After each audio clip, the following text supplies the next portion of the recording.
experience helped shape us into the student we are today. We are truly thankful for the support and guidance we received along the way. First, we would like to thank our teachers for their patience, dedication, and kindness. They work hard to teach us not only academic lessons but also values that will guide us in life. Their encouragement helps us believe in ourselves and strive to do our best.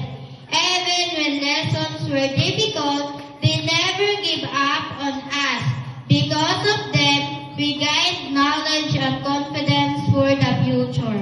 We would also like to thank our parents and families for their endless love and support. They encourage us to study, help us with our homework, and celebrated our small successes.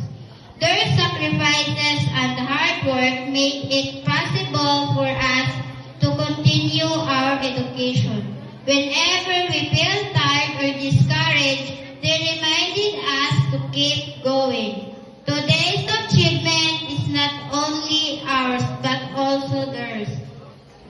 Finally, we thank our classmates and friends who made our elementary years joyful and memorable. We shared laughter, teamwork, and many wonderful moments together.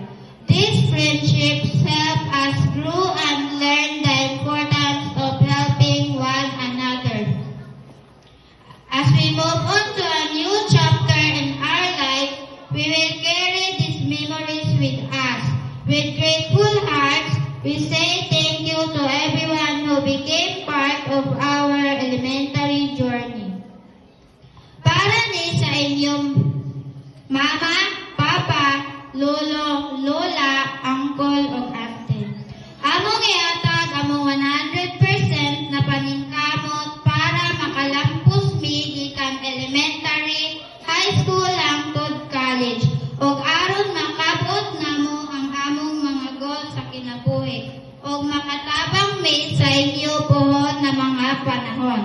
Basta maningkamot jud ta og eskwela ug atong ieng nga successful ta ninyong tanan.